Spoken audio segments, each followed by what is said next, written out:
Nabi itu tahu bahwa akhirat itu tidak bisa batasi Allah. Kamu tidak bisa nyemprit Allah. Allah, ini akhirat loh. Amal sudah ada manfaat. Ingat itu. Tidak bisa seperti itu. Allah itu nggak bisa tunduk sama konstitusi yang bernama akhirat. Artinya Allah meskipun di akhirat tetap duwe hak yaf'alu ma yasa atau yaf'alu ma yurid. Nggak bisa kamu terus wah ini akhirat amal ra iso dikirim wong mati, amal ra iso dikirim. Yang pangeran kok mbok atur. Makanya ada kiai mengatakan kodok qadar ora iso dirubah, itu kamu. Makanya ada seorang kiai ditanya, kodok qadar ora iso dirubah sekali dicatat selesai. Jari kiai tadi, tapi nak Allah iso. Dalile apa? Yang huwa ma yasa wa yusbit. Nak Allah ya iso, sing ra iso kan kita. Nah, Nabi itu tahu betul meskipun akhirat itu Allah masih bisa dinego saking baiknya. Ya Muhammad irfa' ra'sak wasal tutok wasatu safa.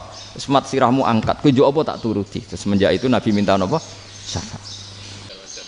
Karena dulu ulama itu sudut pandangnya itu ya seperti itu. Ada yang ulama suka ibadah itu sholat, ada yang milih tidur. Sampai Imam Ghazali bilang suatu saat ibadah terbaik di zaman akhir itu tidur kan. Sholat saja kalah sama tidur kan. Tapi itu loh ya, yang wajib tetap loh, terus kamu gak sholat wajib. Begini beliau mencontohkan itu. Ada orang sholat tahajud terus obsesinya itu ingin hajatnya terkabulkan. Sementara yang tidur obsesinya nikmati rahmatnya Allah, boleh tidur, bisa tidur. Kata Imam Ghazali, timbang kita tahajud terus nuntut pangeran aduk turu katanya.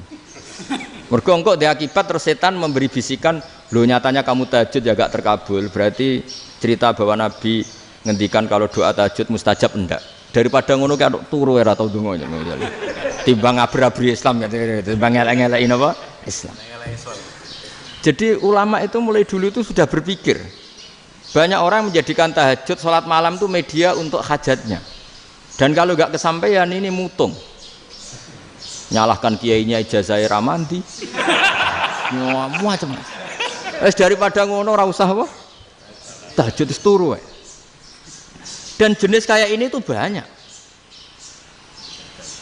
Makanya ulama kayak saya itu saenake dhewe itu ya jarak. Saya sering didolani muhibbin terus bilang Gus saya doakan gini-gini saya mau nyalon bupati atau saya gini. Saya bilang gak waduh orang dongo, nak ramandi darani ulama dongane ramandi. Nak mandi kamu jadi bupati tetap nganggep karena beli. Sopo sing ora roh bupati saya gak beli. Ribet kan? Ketika mereka jadi ngunsurkan doa kamu apa karena kemarin beli? Yang beli maksudnya nggak beli nggak usah tersinggung. Jadi ribet ngadepin. Nggak artinya gini loh, doa itu jangan dipakai begitu loh. Kalau minta nasihat tak nasihati jadi bupati yang baik, gubernur yang kalau minta doa itu resikonya. Akhirnya kiai kalau diminta doa ya doa sebenarnya diisinya itu nggak doa kemenangan. Selamat. Itu nggak selamat gitu. Karena ribet. Makanya Islam itu doa itu setelah iman. Aturan iman benar baru doa. Aturan iman benar termasuk Allah itu yaf'alu ma yasha, boleh melakukan yang dikehendaki. Allah enggak boleh terdikte oleh doa kita, enggak boleh. Ya saya ulang lagi ya, mazhab Hasan Asyadzili ini khas kita. Jadi la ilaha illallah itu didahulukan sebelum istighfar. Tapi kebalikannya mazhab Imam Sanusi itu dibalik. La ilaha illallah itu kalimat yang sakral.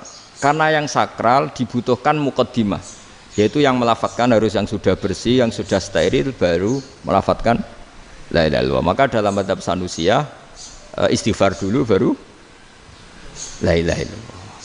Nah cara mazhab Abdul Hasan Asyadzili kebalikan, istighfar itu sah setelah sahnya tauhid. Kamu ikut mana dulu? Asyadzili apa Sanusiyah? Alhamdulillah sama-sama tidak paham ya sudah. Akhirnya sudah. Ya saya nggak kemana-mana kan. Gitu. Jadi apa ya? Terus ini saya teruskan ini biar khas pesantren atau khas NU lah, kalau bahasa Pak Rektor khas NU. Ini Ben sampean tahu beberapa perbedaan itu lazim, halaman 24. Ya halaman 24 sama 25. Tak baca ini masih orisinil. An Sufyan bin Uyainah ini juga gurunya Imam Syafi'i.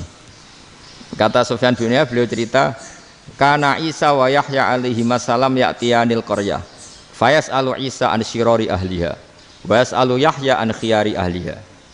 Jadi Nabi Isa dan Nabi Yahya itu satu generasi, sama-sama masih muda. Kalau di satu kampung yang Nabi Yahya tanya, ini keluarga terbaik siapa? Saya mau nginap di situ karena kumpul orang baik itu nyaman. Kalau Nabi Isa kebalikan, keluarga terburuk mana ya? Saya tak di situ. Nah terus akhirnya faqala lahu Yahya, lima tanzilu ala syirarin nas. Kenapa kalau kamu bermalam kok malah kumpul orang-orang yang nakal? Innama ana tabibun udawil mardo. Saya ini nabi ibarat dokter. Di mana-mana dokter yang ngumpuli yang sakit, ngobati yang sakit. Makanya di NU itu ya banyak Kiai Jazab mengumpuli yang nakal-nakal. Nak tepak yang ngentas yang nakal, nak ora tepak ya katut. Ini adu nyali lah sudah gitu. Tapi itu ada ilmunya, yaitu niru Nabi siapa? Isa.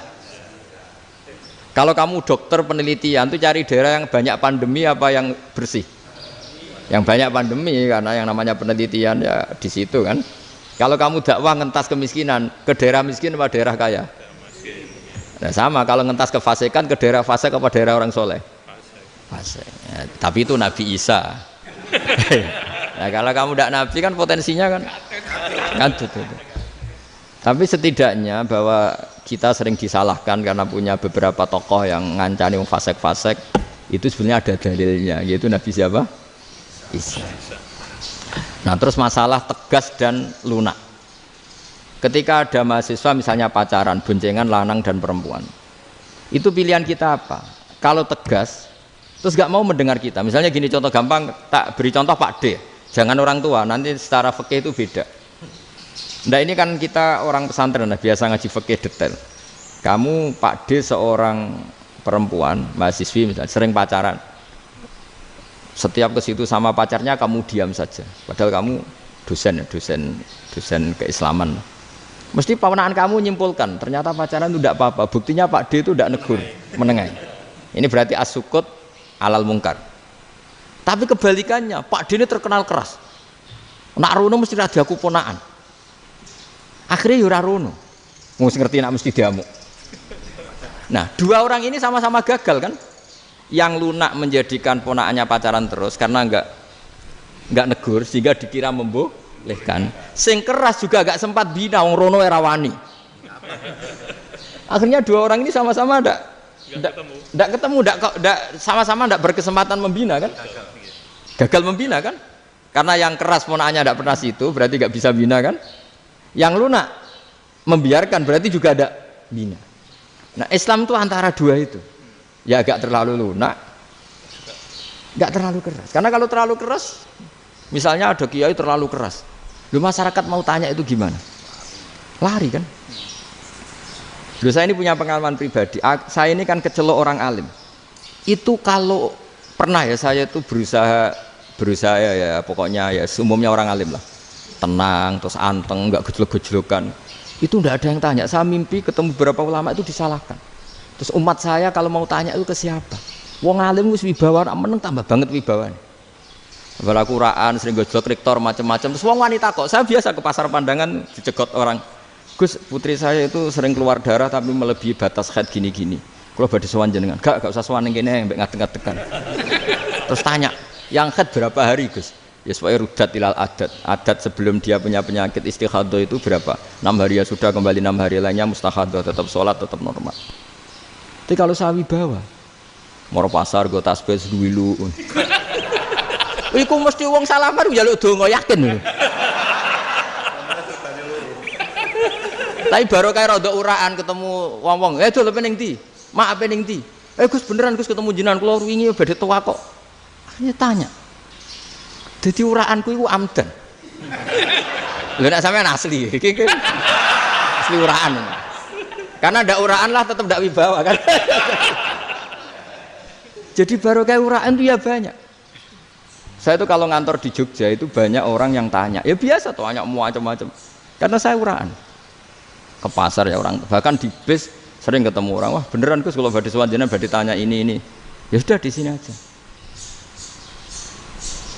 Jadi semua itu diilmoni.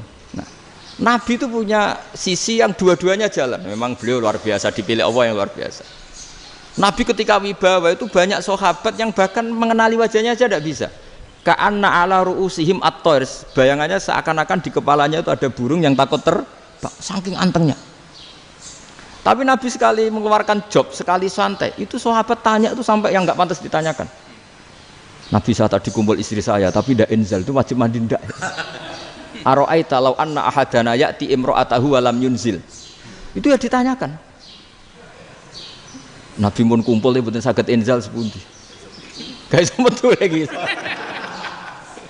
Terus ya ada yang tanya macam-macam.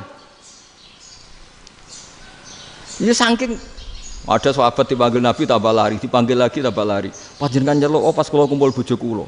Lah kula kuwatir jenengan orang suci, saya belum mandi, makanya saya lari. Nabi ngendikan innamal mukmin thahir, ya nak masalah ketemu kiai ra apa-apa ijek junub. Sementing kok nak salat ya adus sik. Tapi Nabi sekali pakai madzahirul jalal, tapi pakai wibawanya, itu orang enggak berani ngomong. Tapi sekali Nabi rileks, itu orang bisa tanya apa saja, termasuk halal yang enggak pantas. Lalu ada sahabat itu tanya lucu, tanya Maimunah. Maimunah itu ya cantik tapi sudah agak tua lah. Maimunah, ya umal mukminin, hukumnya ngambung bojo pas Ramadan piye? Wah gak roh aku, gak tahu diambung kan Nabi pas Ramadan. Tanya Saudah, wah malah ngarah diambung. Kalau Saudah itu kan wis tuwa itu. Lucunya istrinya dia jawab, tanya Aisyah yang mungkin Nabi. Iya, yang mungkin tanya Aisyah. Itu yang usul ya istrinya Nabi Maimunah. Selalu Aisyah. Tanya Mbak Aisyah. Ya Amirul ya umal mukminin gini-gini. Aisyah yang cantik masih perawan kan. Qabbalani Rasulullah bahwa oh Nabi biasa ngambung-ngambung pas Ramadan dan beliau tetap puasa. Akhirnya fakih ngarang kan wa takbil fi Ramadan wa tublah la tubtilu shauma ngambung ora. Iku ya udah biasa di sini. Ya nasib bojone ayu. Ndak ini artinya seasik itu gitu. Jadi garwane Nabi sing ngrasa rodok tuwa. Wah, aku ora tahu. Kok Aisyah. Serilek itu dulu itu. Maksudnya orang Islam pertentangan itu. Maksudnya ini ya balik semua ini bedanya orang pesantren sama orang kampus. Kalau orang kampus mau cerita agama itu rahmatan lil alamin, tapi nyontokno rileke ora iso. Agama itu rilek, tapi nyontokno rileke ora iso. Mergo ya rapati ngaji. Contohnya ora iso, dadi mau gawe kaidah kok Islam itu rahmatan. Jadi Nabi itu lah, Allah juga gitu. Allah itu kalau sudah memperlihatkan madzahirul jalal, itu mbok malaikat Jibril rawani. Ketika Allah dengan madzahirul jalal. Tapi kalau Allah dengan madzahirul jamal, madzahirul apa? Jamal. Iku yo gojok-gojok kan ambek makhluke gojok. Yo buli-bulian cara sakniki. Ya sampean delok ning hadis syafaat itu, akhiru man dakhalal jannah atau akhiru man kharaja minan nar, itu di beberapa judul. Ada seorang rojul yang ahli neraka ya, dintas mbek pangeran terus didudono swarga. Gusti, swarga sengiler tok ora wong wayu roh wis ngiler tok. Ngger njaluk Gusti mosok roh tok ora oleh mlebu. Jarimu asal mlebu metu kon neraka ora njaluk-njaluk meneh. Sumpah lho ya, gak njaluk apa-apa meneh. Mboten Gusti. Sekali saya keluar dari neraka ndak akan minta apa-apa lagi. Wis. Wallahi, wallahi. La as'alu ghairaha. Maksudnya ghaira khoslah, ghaira tilkal khoslah. Ya niku pokoke selain keluar dari neraka saya ndak akan minta lagi. Didono swarga wong do kelon seruwibet kan. Sing bojone elek kan dendam dadi ning swarga iku. Swarga wis macam-macam. Gusti mosok roh tok ora oleh mlebu. Jarine janji ra njaluk meneh. Akhire ya wis didelokno neraka. Jadi pangeran jawabe gampang, didelokno neraka. Roh neraka begitu menyakitkan, begitu ngeri. Sudah Gusti saya ndak minta surga, sementing enggak masuk neraka. Rabbana srif anna adzab jahannam. Setelah lama itu diadepno swarga njuk mlebu swarga, terus diadepno neraka. Akhirnya ya sudah. Saiki mlebu swarga gak apa-apa. Iku jawabe lucu. Atas taziu jenengan ngenyek kula. Wong karuan ahli swarga kok mlebu swarga. Terus akhirnya mlebu swarga, kan mlebu swarga tamanna, sangen-angen sing mbok jaluk apa? Barang angen-angen yang indah-indah, laka wa asratu amsal, ya siku tak turuti wa asratu amsalih lan lipatan ke-10. Jawabe wong lanang ya lucu. Atas taziu bi wa anta rabbul alamin. Jenengan pangeran kok ngenyekan. Maksudnya wis karuan aku ora pantes.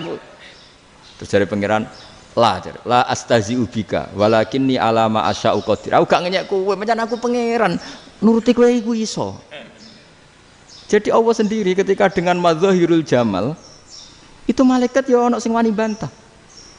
Masyhur itu kan malaikat sing bantah pangeran ataj alufiya mayufsidu fiya wasfikut. Karena Allah dengan madzahirul jamal. Sing paling masyhur Nabi Musa. Nabi Musa itu ketika Nabi Mi'raj. Nabi Mi'raj itu beliau kira-kira di langit keempat lah yang masyhur atau kelima. Ngelangkai. Nabi Musa menangis, ya Rabbi ini apa-apaan? Orang sing ja'a ba'di kemudian melangkai makom saya ini apa-apaan? Dan Nabi Muhammad kan apapun hebatnya kan junior. Kok melangkai makom saya ini apa-apaan? Enggak fair. Sampai Nabi Muhammad itu tanya gini sama Jibril, reaksi Allah gimana ketika melihat Musa seperti itu? Jawab malaikat Jibril lucu, ya roh khiddatahu, Allah sapal gayane Musa, biar jadi lucu. Ya dibiarin aja sama Allah. Tapi yang jenenge Nabi Musa itu kekasihnya Allah, tetap berkah bagi kita, betul. Ketika setelah Mi'raj diwajibkan sholat 50, gentenan Nabi Musa kelihatan nabinya. Sebenarnya Nabi Musa itu sebetulnya loh, gak nguntungkan kita sebetulnya. Tapi yang nguntungkan, sebenarnya ndak niat nguntungkan kita, tapi nguntungkan. Nabi Ibrahim kan di langit ke-6, keren lah. Konti jong ketemu Allah ngeten-ngeten kan sholat 50. Karena Nabi Ibrahim terkenal Nabi baik, ndak bantah. Bareng Nabi Musa, kenapa diceluk pangeran? Kula kan sholat ping 50. Inna ummataka la tutiku dalik. Wah, gak kuat umatmu. Serai-rai gak umatmu orang arah kuat 50 rokaat. Tapi sebenarnya Nabi Musa itu niatnya bukan membela kita. Fa inna ummati la umatku sing gagah-gagah ra iso meneh umat. Berarti sebetulnya ya, itu masih pakai gengsinya sebetulnya. Wes ngono-ngono lah sementing kita untung. Sebetulnya dia itu gak terima wong umat saya aja yang lebih kuat. Gak kuat apalagi umatmu. Lah terus sebutin irji ila rabbika fas'alhu takhfif. Itu berarti Allah dengan madzahirul jamal. Sudahlah, datang ke Allah minta keringanan. Allah itu baik. Minta, ambek Allah diringana mau 5 tok, jadi cek 45. Balik ke Nabi Musa, piro 45, cek ra kuat umat. Wong umat kowe ra kuat, dadi sebenarnya bela. Umat kowe ra kuat. Lho cara Nabi Muhammad model wong Malang, yo beda umatku mbek umatmu. Ribet kan? Beda. Loh, Nabi Muhammad kan tidak seperti itu kan, tidak punya akhlak Malang kan, akhlak. Maksudnya akhlaknya mujur itu, tidak akhlak yang baik gitu. Ya akhlak yang mujur, bukan yang Malang gitu. Jadi Nabi ya manut. Tinggal 40 kan, dikurangi lagi 35 sampai 9 kali kan, masyhur itu. Ya kan kalau dikurangi 55 kan berarti turun naik kan 9 kali. Itu setelah 5 itu Nabi Musa cek usul masih ragu. Itu cara Nabi munggah nentek. Ini entek ya. Terus iya doa tuntas betul. Sebebas. Terus munggah ado-ado lha opo? Ngapain itu? Akhirnya Nabi Muhammad sudah sampun ya kalimah Allah, saya ini malu sama Allah Musa. Sudah 9 kali dan diturutin terus. Jadi Allah kalau dengan madzahirul jamal itu Nabi Musa biasa nego sama Allah. Tapi ketika Allah dengan madzahirul jalal itu Nabi Musa enggak berani. Yaitu di hadisus syafa'ah. Hadisus syafa'ah ketika manusia datang ke Nabi Adam, ya tuna Adam. Ya Adam anta abul basar ngene isfa'li ana inda rabbik. Kamu saya minta mensafaati kita. Nabi Musa, Nabi Adam, inna rabbi qad ghadibal yawma ghadaban lam yaghdab qablahu mislah wa la yaghdab ba'dahu mislah. Ini Allah sedang murka besar dan tidak akan murka seperti ini lagi. Sudah saya tidak berani, nafsi. Nabi Ibrahim enggak, termasuk Nabi Musa ketika itu ya enggak berani. Karena Allah dengan madzahirul jalal. Itu Nabi Musa enggak berani. Sudah saya sendiri itu pernah salah. Yaitu saya membunuh seseorang yang enggak disuruh oleh Allah membunuh itu. Yang pas jotosi orang Kipti. Akhirnya datang ke Nabi Muhammad. Pas ke Nabi Muhammad, Allah dengan madzahirul jamal. Apa dengan madzahirul jamal sampai Kanjeng Nabi ngendikan analah, saya akan memintakan syafaat kalian. Terus fa ahmadu rabbi bima hamida allamaniha rabbi. Saya muji Allah dengan pujian-pujian yang orang lain tidak tahu, hanya saya yang diajari, kata Rasulullah. Nah di sini menurut banyak ulama termasuk kitab yang saya baca, kenapa Muhammad sebagian namanya Ahmadu? Itu dari af'al tafdil, fa Muhammadun Ahmadu min ghairihi. Muhammad Rasulullah itu kalau muji Allah di atas cara mujinya Nabi yang lain. Jadi Ahmadu bukan dari fi'il mudhari' lil mutakallim tapi dari af'al apa? Tafdil. Fa Muhammadun Ahmadu min ghairihi. bahwa Kanjeng Nabi Muhammad SAW itu cara mujinya Allah di atas pujian para nabi. Makanya di sini Sayyid Ali Zainal Abidin kalau muji hamdal hamidin wa fauqa hamdil hamidin. Jadi pujian saya ini di atas rata-rata cara mereka apa? Memuji. Yaitu sirinya apa? Nabi itu tahu bahwa akhirat itu tidak bisa batasi Allah. Kamu tidak bisa nyemprit Allah. Allah, ini akhirat loh. Amal sudah tidak manfaat. Ingat itu. Tidak bisa seperti itu. Allah itu nggak bisa tunduk sama konstitusi yang bernama akhirat. Artinya Allah meskipun di akhirat tetap duwe hak yaf'alu ma yasa atau yaf'alu ma yurid. Nggak bisa kamu terus wah ini akhirat amal ra iso dikirim wong mati, amal ra iso dikirim. Ya pangeran kok mbok atur. Kalau kita yang mengirimkan tidak bisa, tapi kalau Allah tetap bisa. Makanya ada kiai mengatakan kodok qadar ora iso dirubah, itu kamu. Makanya ada seorang kiai ditanya, kodok qadar ora iso dirubah sekali dicatat selesai. Jadi kiai tadi, tapi nak Allah iso. Dalile apa ya huwa ma yasha wa yusbit. Nak Allah ya iso, sing ra iso kan kita. Nah, Nabi itu tahu betul meskipun akhirat itu Allah masih bisa dinego saking baiknya. Akhirnya Nabi sujud, masyhur itu terus, ya Muhammad irfa' ra'sak wasal tu ta wasatu safa. Semat sirahmu angkat, kowe yo apa tak turuti. Terus semenjak itu Nabi minta apa? Syafaat. Jadi makanya terus banyak GNU sing macam-macam lah. Sing ana sing potongane wedi terus hati-hati. Niku berarti makome Madzahirul Jalal. Ana sing amen guyon nek makome Madzahirul Jamal. Ana sing ra jelas ngene iki, sing ra jelas. Nak guyu buanter kok nangis yo buanter. Jebule urusan utang. Lah ini sudah yang udah. Jadi makanya yang rileks saja. Sebenarnya agama ini santai, rileks karena agama ini harus bifarohin wasururin. Enggak boleh agama ini dibawa dengan kekerasan, dengan antisosial. Karena agama ini harus kul bi fadlillah bi rahmati fa bidzalika falyafrahu, harus senang, harus rileks. Makanya saya jadi kiai itu senang takutnya gini. Sekali saya tidak senang jadi presiden buruk. Ternyata ada dua ngalim raina, itu contohnya. Sampai merengut terus uripe susah, nanti orang tidak berani jadi orang alim. Makanya saya buktikan bahwa saya lebih bahagia dibanding rektor. Nanti orang ingin jadi rektor semua, nggak ingin jadi orang alim. Iya, makanya ini kan bentuk kearifan lah. Jenengan ngakui fungsi kiai kayak saya itu bentuk kearifan. Saya juga ngakui jenengan itu butuh kearifan. Saya sering didolani KUA itu. Itu rata-rata ya didikan kiai. Kompilasi hukum Islam itu banyak ya, janda cantik. Contohnya harus cantik, kalau jelek nggak mungkin terjadi kan. Ada janda cantik kebetulan suka kawin tapi takut zina. Saya ulang lagi, suka kawin tapi takut. Itu seringnya gitu Pak Rektor. Jadi dia kawin bosen, bilang ke KUA, Pak saya sekarang mau nikah sama ini. Loh, tapi kamu mau punya suami. Ya tapi kan nggak tercatat Pak. Itu KUA-nya rata-rata itu nggak berani. Meskipun nggak tercatat, karena secara fikih meskipun nggak tercatat tetap dia seorang perempuan yang bersuami, maka nggak boleh nikah sama orang lain. Tapi secara hukum santri nggak bisa dong menikahkan perempuan sing dzati zaujin yang punya suami. Jadi ini barokahnya kerjasama yang baik. Jadi di masyarakat itu tertanam didikan kiai nggak boleh nikahkan perempuan yang bersuami. Tapi di KUA ngikuti hukum formal. Dan di Indonesia itu KUA itu rata-rata konsultasinya ya sama kiai, sehingga ya nggak berani akhirnya meskipun aku wedi mlebu neraka mbak gak iso. Dan itu buahnya. Seorang lagi ya, makanya ini kan pesantren itu nggak boleh mati. Orang kiai-kiai kayak saya nggak jelas-jelas itu harus lebih jelas lagi. Karena ini yang on time, yang online, yang siapa saja bisa tanya. Saya itu SMS saya itu nggak punya HP WA. HP jadul itu SMS-nya tiap hari tak berapa, orang yang tanya dari Kalimantan, dari Aceh. Gus di kampung saya ada masjid 2 itu yang sama, ada yang dari orang perkotaan, Gus di perumahan baru ada masjid, yang Jumatan baru orang 12, sah enggak? Ya langsung saya jawab, sah. Dalilnya ini. Ya sudah, tapi kata Imam Syafi'i gini harus orang 40, itu madzhab Syafi'i, dalam madzhab yang lain gini-gini. Itu kalau tanya rektor itu kan ribet. Masuk ajudan dulu, asisten dulu, panjang.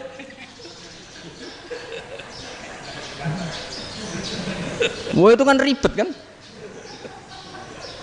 Manggil dosen dekan VAI dipanggil, dekan VAI nggak mau langsung jawab, cari dosen yang nekuni itu.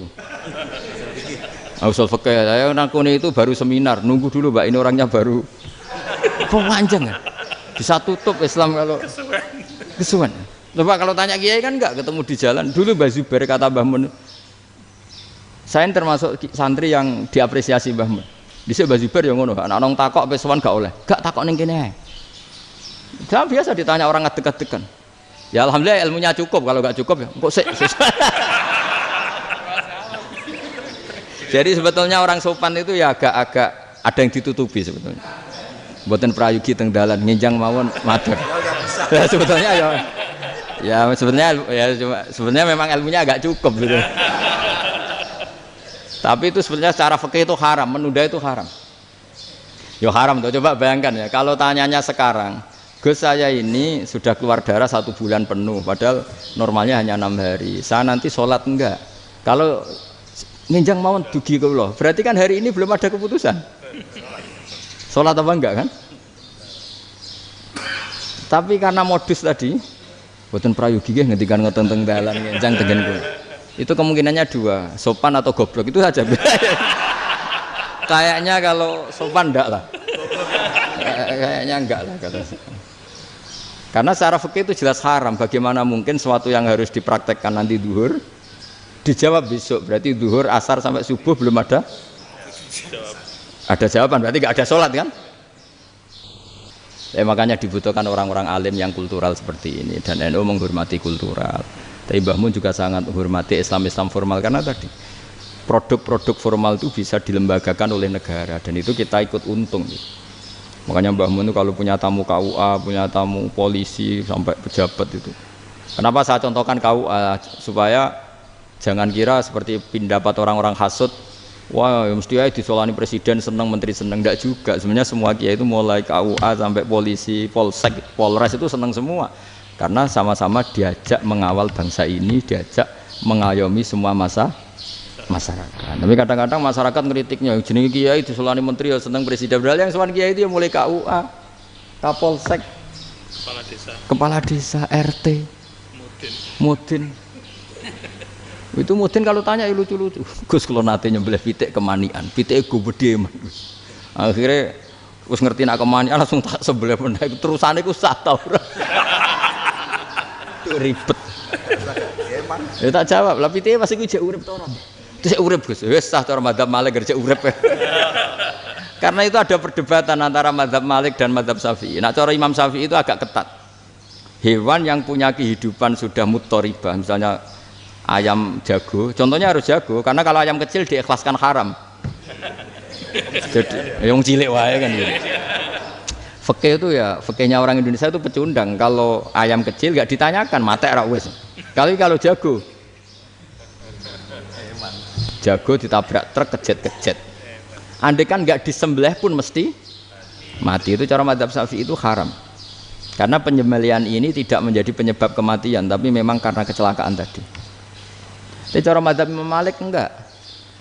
Andai kan enggak disembelih, matinya kan 2 menit lagi atau 1 menit lagi. Andai kan enggak disembelih, berarti mati sekarang itu bawaan pisau apa bawaan kecelakaan? Ya sudah halal gitu caranya. Nah akhirnya ya saya bilang ya sudahlah, kita semuanya mati.